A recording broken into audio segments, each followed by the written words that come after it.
Mooney, how has Fields looked the past few days? I mean, I haven't seen him throw since what was that, Friday practice? So, I mean, he looked good then. Other than that, I don't know much about the last 2 days. So, So do you have any greater sense of anticipation that Justin might play this week, just because he has started throwing? It looks like he's making progress. Or yeah, I mean, we're gonna feel for that, or it's all about how he feels with his hand. I mean, it doesn't matter how good it looks. I mean, you have to think about all things. Maybe if he falls on it, how he'll feel after that. If he gets tackled or whatever. So it's all about how he feels. with all due respect to what Bagent has done, are you kind of looking forward to at least getting this thing back on track and getting the Bears back into the arc of progress, whatever that you were on before, that you need to be on with Fields? I mean, yeah. I mean, we've been trying to get this progress going for a long time now. So it's a build up, and like you said, it's a process to trying to get things up, regardless of who's at quarterback. Regardless, I mean, we have a lot of things to get done, just not at the quarterback situation too. So. Darnell, understanding the scope of importance for Justin in this third season, do you have a sense of what his mindset is of wanting to get back out there, what he wants to prove once he's able to be cleared and go? I mean, obviously, he definitely wants to play. He doesn't want to miss a game, and he wants to play with his guys as well. So, I think his mindset is just going out there and doing what he can at the best he can. So, and just having fun with the guys on the team. So it's not much of what other people think outside or anything. We're trying to win games at the end of the day, and that's just his mindset. Darnell, you had the most targets, yards, receptions this game against the Saints than any other game this season. What kind of led to you having kind of like a breakout game for yourself? I mean, just been doing what I've been doing the whole season, and the ball found me. Just gotta make the most of every opportunity you can get, and I mean, I did what I could with what I got. So. Did it feel kind of freeing though? Because you haven't had a game like that for especially the 39-yard play where you just dash off. Yeah, I mean, like I said, I'm doing whatever I can every night, every game, just to make the most of the opportunities I get. And I mean, I felt normal, didn't feel anything outside of that, and I mean, I continue to do so, continue to run my routes, get open, and the ball comes, it comes. If it doesn't, it doesn't. Darnell, Tyson does play on Thursday. Is there anything that you guys will say to him, or just to kind of lift his spirits or raise his confidence back up after 5 turnovers yesterday? I mean, he's a dog. I mean, he has that mentality to push it away. The good thing about just being in a game the next week, everything whatever happened last week doesn't even matter. You don't even think about it. It's literally like, let's win this game. Let's focus on this game, and in this mindset of this game, we're having fun within planning with this one. So I don't really think about what happened the last game at all. So Does the fact that it's a short week help you kind of flip that page quicker? yeah, I mean, I know when I've had some rough games on Sunday, and then the Thursday came, I couldn't wait to get back to the Thursday game. So I mean, that's the best thing. It comes faster, so it'll be good. I know you've always been even keeled about answering questions about your opportunities, but when you do get more opportunities in this game, is there a part of you that says, "This is what I can do if you guys put the ball in my hands"? No, I mean, everybody knows that. I mean, if I'm able to get the balls in my hand, obviously I can be a playmaker. I mean, there's no like hidden thing with that. Like, I've always made plays when I have the ball in my hand. So there's nothing, you know, like a mystery of that. Like, I make plays, and that's my job, and that's what I want to do. So obviously we have to do more of that. Whether it be me, Cole, DJ, it's the same thing every time. You get the ball in those guys' hands and make plays, and things go good with the offense. So just need to do more of those things.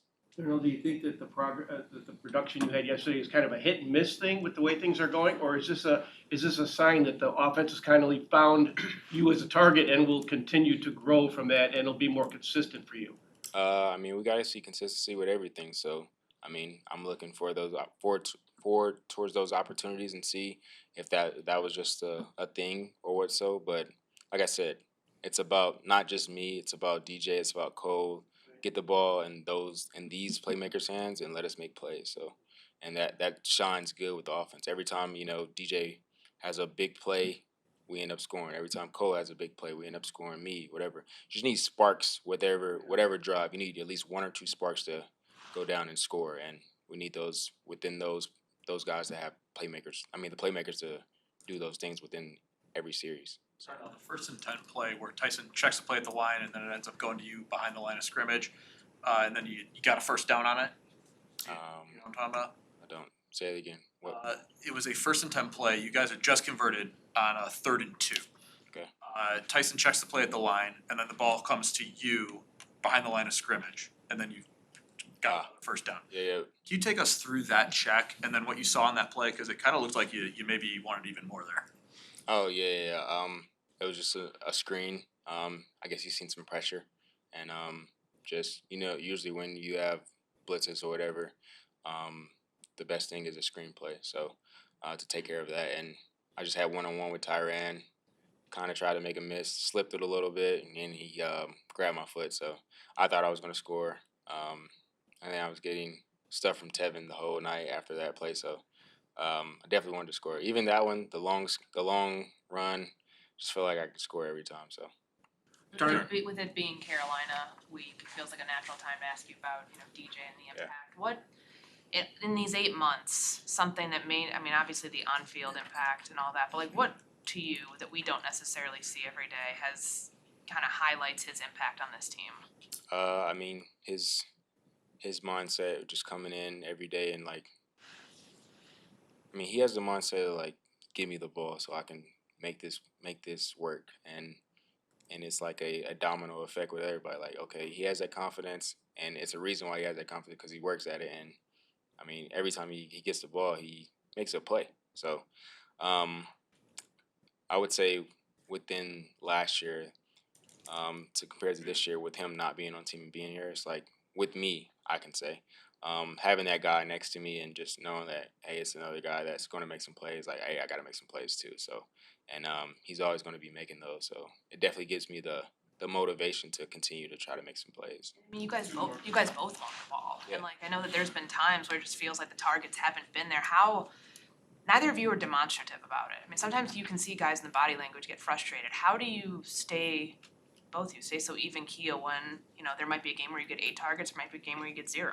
True that. I mean, it's definitely an everyday thing you have to deal with, and it's the threshold of just trying to be. You want to be passionate about it, but it's also like, how will this affect the team? How will this affect me personally? If I go out here and just have a fit, it's not going to do anything. Anything negative is not going to bring back positive to whatever me or the team. So me being chill and waiting when my time comes, it'll be better for me and the team wise to just chill, and then whenever that ball or opportunity comes, just make the most of it. So.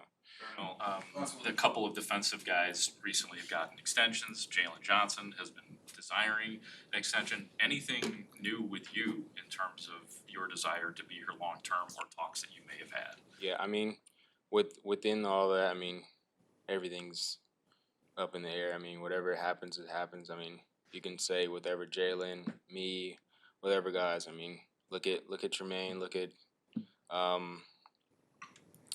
whatever guys have gotten extensions. I mean, eventually somebody's going to pay. I mean, whether it's here or wherever you go, somebody's going to take care of you. And so you just got to go out there and play ball. It doesn't matter what you're going to do within. You can't look for something tomorrow. Whenever it comes, and just have to take care of your job. Extensions is a good thing. Obviously, I would love to be here. I love Chicago. I love the fans, and I love just being here. I mean, we got everything in here. Facility-wise, have one of the nicest facilities ever. So I would definitely love to be here, but like I said, you just can't worry about it. Somebody's going to pay eventually. So. Thanks, guys. Thank you. Thanks, Darryl. Thanks, Darnell. Defense really kept the game close, a 1-score game after I think they took over 4 straight times in Bears territory in the fourth quarter. What was the big key to how the defense played yesterday in this fourth quarter? We just focused on going out there and playing hard, doing our jobs, and just helping the offense. It's sometimes it's just what defense has to do. What's the mentality though, like what they call a sudden change when you get out on the field right away like that? What's the Stop them. Don't let them score. If we can get a 3 and out, that's perfect. Holding a 3 is great, but really just stop them from scoring. Is it frustrating at times where you know that you guys are stopping the opponent's rushing attack, but you're not seeing exactly the same results when it's coming to pressuring the quarterback? Is that frustrating just to see the discrepancy? Yeah, guys get frustrated and stuff, and it's as a player, you go out there and play your hardest, so you want to perform your best at all times. So yeah, guys get frustrated, but we all got to focus up and keep working together because eventually it's gonna come. As a vet, do you have a sense of what Dexter and Pickens are going through in terms of adjusting to a new scheme, not to mention adjusting to this level and trying to get acclimated here? Yeah, I mean it's tough for a rookie, but we have a thing called the rookie wall, and so I think they gotta keep pushing. Just gotta keep pushing. It's a long season, something that they might not be used to, but as long as they're working, I think it'll be okay. You give that kind of advice, and I know your locker's kind of right there. I mean, are you talking to these guys about that kind of message? Yeah, just keep working at it. I think they're getting better, and they just gotta realize that, it just takes time. Sometimes you gotta get better at playing the draw. Sometimes you gotta get better at pass rushing, and it changes week to week. Andrew, what was it like playing next to Montez Sweat for, a couple snaps throughout that game? Yeah, it was great. I think he did great. He went out there and we communicated. He's just got here, so it's a lot he has to catch up on. But I think we communicated. We got everything settled before the snap, and I think he fits right in. Yeah. What are some of the things about Sweat and his gameplay that impress you? I think he made it available for everybody to get one-on-ones. I think now we have a full threat on this line, and it's really going to help out as far as offensive linemen, just not focusing on one player. Each snap they have to spread out the work. It was Demarcus Walker was excited about your contract extension, not just for you, but for D-line dinner, I think, or maybe just group dinner. How was the bill for that one? No, that's on Sweat now. That's all him. He can do that now. There was still the 2-day window between deals done. Yeah. Did they take you up on that, or? Nah, they didn't take. We have rookies. We got rookie night coming, so Okay. the bill's really always gonna be on them. Always. Yeah. I like it. That 4th-and-1 stop that you guys had and backed up at the 17, I mean, was that just it looked like the ball might have been snapped late to Carr, but you guys were able to see that right away. Can you walk us through what happened there? Yeah, we had a sneak call. The ball was snapped. He was under the center, so we know they try to run quarterback sneak. The question is which A gap is he going to hit. So I think me and Justin did a good job of filling in those A gaps, and guys came over the top and stopped it. It's definitely a pride thing. 4th-and-1 is hard because it's almost automatic for the offense at times, especially now. They got plays, they got guys pushing them from behind. So that's a huge thing. That's what defense is all about. We live for that. So. On those plays and like with the tush push this year like being so prevalent, have you had to change your technique to how you defend it, like getting lower? I don't know. I don't change my technique for none of that. It's you got to keep the same technique. It's the same principle. You get low pushing back no matter what's behind you or behind them. So it's always the same technique. You want to just get the offense on the ground and linebackers come over the top, push it back, and I think we did a good execution of that. Obviously had success on Thursday Night Football earlier this season. Are there any lessons you learned from going through it and playing really well that you can apply to this week? Yeah, I think walkthrough. I think walkthrough is a huge thing, especially on Thursdays. We got to take it serious and get as many reps as possible. And just, it's hard to work on full speed technique, but if you can work technique as much as possible, I think that's what's best for Thursdays. Thanks, guys. Thank you. Thank you.